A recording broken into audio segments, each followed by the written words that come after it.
Fala pessoal, tudo bem? Quero falar um pouco hoje de um tema ligeiramente polêmico. As pessoas gostam de temas polêmicos, então vamos falar um pouquinho deles. Caso você não me conheça, meu nome é Juliano Ribeiro, eu sou consultor e treinador aqui pela Aspercom Educação Corporativa. O tema de hoje que eu quero falar é por que um cara que aprendeu tanto sobre Scrum e tanto defendeu o Scrum por vários anos, ficou até conhecido um pouco por isso, hoje não recomenda mais Scrum. E tem várias razões por trás disso. Então, esse vídeo é para explicar por que eu não recomendo mais o Scrum. Fica até no final que eu te conto por quê. Bom, para começar, tem alguns elementos do Scrum que é importante se entender. Tá? Eu consigo fazer uma defesa completa do Scrum se a gente quiser aqui. Tá? Não tem dificuldade nenhuma. Mas tem alguns ali que são fundamentais. Tá? O Scrum tem papéis, tem artefatos e tem cerimônias. Tá? Tudo isso como um conjunto ali forma então o framework Scrum. Muita gente acha que talvez, poxa, Julião, você vai ficar batendo no Scrum. Não é batendo no Scrum, eu preciso explicar para você por quê. Por que essa decisão consciente, adulta, de falar, olha, não, isso aqui não está me servindo mais, existem outras possibilidades por aí que talvez me atendam um pouco melhor. Assim como quando eu comecei na agilidade, eu não comecei porque eu fui numa palestra ou porque eu fui num evento, eu comecei porque eu precisava, eu estava sofrendo os males num processo tradicional ali, e eu já comentei em outro vídeo, tá? Vou deixar o link no card aqui de como é que foi que eu me tornei um Agile Coach, e na boa, eu tinha um problema lá que eu levava 8 semanas para colocar qualquer coisa em produção, a gente conseguiu reduzir isso para algumas horas, basicamente colocando integração contínua e teste automatizado, além de propriedade coletiva do código. Tá? Então, 3 pequenas práticas ali do XP já conseguiram tinha uma redução de ciclo ali, não sei da ordem de quanto, mas alguns 1000% aí, sei lá. 8 semanas para 2 horas, tá, façam as contas. O ponto é, quando a gente adota Scrum, existem algumas premissas. Eu acho que a característica mais forte que o Scrum tem é o seu sprint. Para quem não conhece, tá, o sprint é um time box, a principal caixa de tempo que o Scrum tem, e dentro dessa caixa de tempo é onde o produto é desenvolvido. Então existe um trabalho prévio que normalmente é conduzido pelo dono do produto, né, o Product Owner, que faz todo o refino, o entendimento, o alinhamento das necessidades junto aos stakeholders e começa então a elaborar aqueles requisitos. Esse processo pode ou não ter a participação do time, e quando isso chega até a Sprint Planning, que é o momento onde eles vão se comprometer com aquele trabalho, eles decidem quanto vão colocar ali para dentro do seu sprint. E a partir disso eles montam então o que eles chamam de Sprint Backlog, que seria a lista de tarefas que tem que ser cumpridas no sprint, e sai também uma meta para o sprint, que seria não necessariamente um subset daquele trabalho, mas sim qual que é o objetivo de negócio que nós queremos alcançar ao final deste sprint. Cara, eu achava isso fantástico, achava mesmo. Tanto que em 2012, eu lembro bem que foi o ano que minha filha nasceu, em 2012 eu assumi um projeto de um cliente da Suíça, e esse projeto ele pedia especificamente um time que trabalhasse com Scrum e que soubesse inglês no caso, e eu conhecia mais ou menos, conseguia, não é lá essas coisas de inglês não, mas deu para conversar, negociar o contrato e tudo mais. Um pouquinho aos tempos e barrancos, mas foi. O grande lance não é né, questão de inglês, mas sim do Scrum, e ele pediu para que nós fizéssemos especificamente com Scrum. Era um time pequeno, tá? Era o nosso Rodrigo, eu, e depois entrou o Candioto, foi uma aquisição que a gente teve mais tarde para poder facilitar um pouco o nosso fluxo, mas era um time de 3 pessoas. O Framework Scrum, você pode até falar agora como defesa de que, Juliano, mas o Framework Scrum precisa de pelo menos 5 e tal, mas o cara pediu especificamente por isso, e mesmo conhecendo de Scrum, afinal, o meu cliente ele era um CST, tá? É um cara que conhecia bastante de Scrum, então não posso dizer que ele não conhecia, ainda assim ele topou que fosse rodado com Scrum.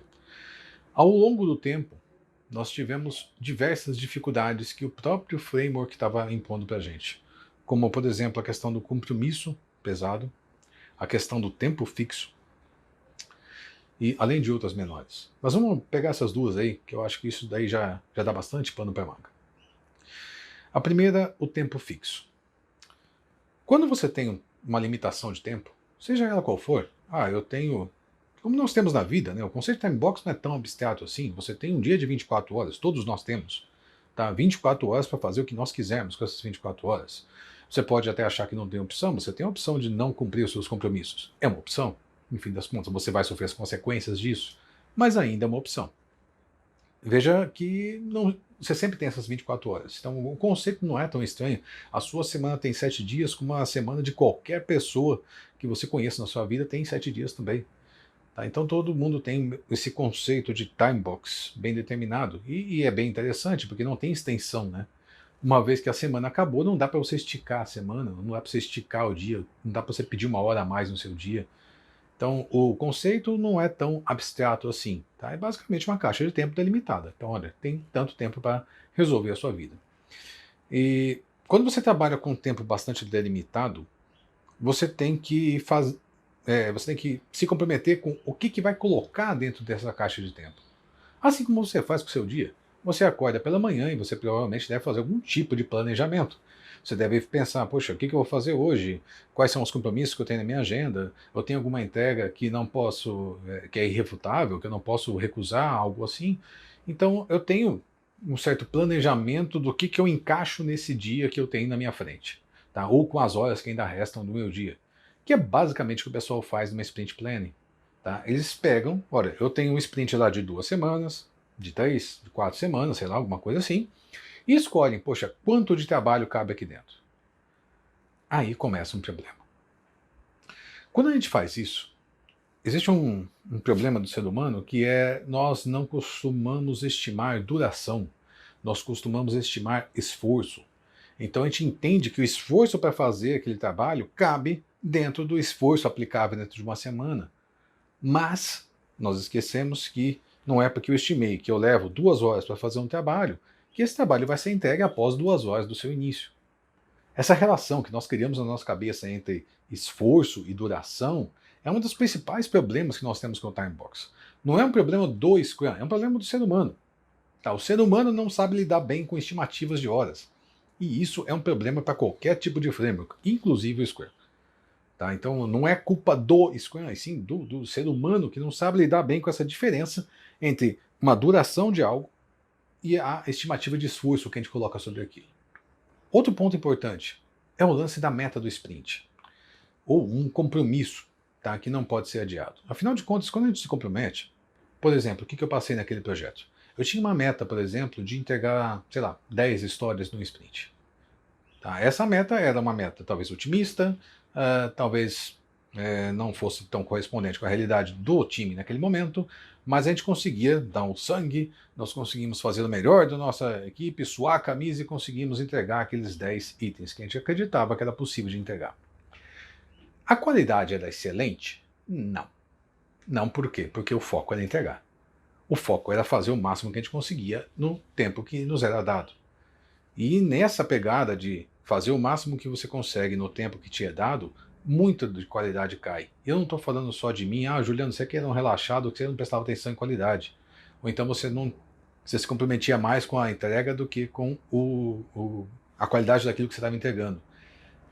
Antes de criticar, amiguinhos, deixa eu só te perguntar um negócio. Você já teve que conduzir algum negócio na sua vida? Você já teve a responsabilidade de ser empresário? Então, pé no freio aí, vamos segurar um pouquinho as críticas. Tá? É muito importante, pelo menos para mim, para a minha formação como pessoa, foi fundamental ter sido empresário em algum momento. Ser empresário me fez começar a vestir os calçados do meu cliente, começar a olhar pelo ponto de vista do cliente e começar a analisar que sim, eu preciso entregar isso no menor tempo possível, porque se eu não entregar, será uma quebra de contrato. E muitos dos frameworks ou dos métodos, metodologias, eles não levam em consideração isso, eles criam um mundo ideal, faérico, e tentam colocar a realidade ali dentro. Tá? Quando que a realidade está aí, está solta. Ela não tem esse controle todo. Eu preciso atender o meu cliente, eu preciso entregar aquilo que foi solicitado, aquilo com que eu firmei. Toda vez que eu gero um compromisso desse, sem a necessidade, porque muitas das datas que eram fixadas porque o framework mandava. Não era fixada porque o cliente tinha uma necessidade real. Vou falar para vocês, eu fiquei com esse cliente por 2 anos. Durante esse período todo, ele teve 2 eventos fortes que ele precisava de uma data para entregar alguma coisa. Todo o resto desses 2 anos não tinha uma data fixa. As demandas simplesmente tinha um planejamento, não uma data fixa. Ah, Juliano, mas você pode planejar o seu sprint, você pode fazer o transbordo dele para o próximo. Psicologicamente isso é terrível, tá? Você fazer transbordos e transbordos, você vai matando a motivação da sua equipe para mostrar para ela que, olha, você não consegue, você não consegue, você não consegue, e vai puxando para frente. E aquele compromisso que deveria ser algo forte começa a se tornar algo fictício, fraco, tá? Sem significado. Então, na boa, isso precisa ser levado com bastante seriedade na hora de fazer essa análise. Ainda falando sobre a meta. Cara, meta é muito bom. Meta ajuda você a ter foco. Tá? Se você não tiver uma meta bem fixada, um objetivo na sua frente, você não tem foco. Qualquer coisa serve. Acho que foi do gatinho da Alice que eu vi a frase de se você não sabe para onde vai, qualquer caminho é excelente. Alguma coisa assim. As metas são boas para isso. Então a meta do sprint, ela ajuda a dar esse drive, dar esse norte, né? Eu posso agora saber para onde que eu estou indo. O que é muito bom mesmo.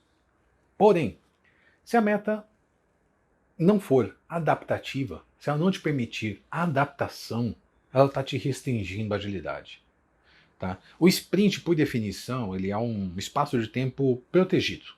É um espaço de tempo em que você vai ter pessoas trabalhando para que você não altere o escopo daquilo que foi decidido para aquele período de tempo estabelecido. Exemplo, temos um sprint de 2 semanas, 15 dias, e nas quais o time pegou, selecionou algumas histórias, selecionou algum trabalho que vai ser feito então durante aquele tempo.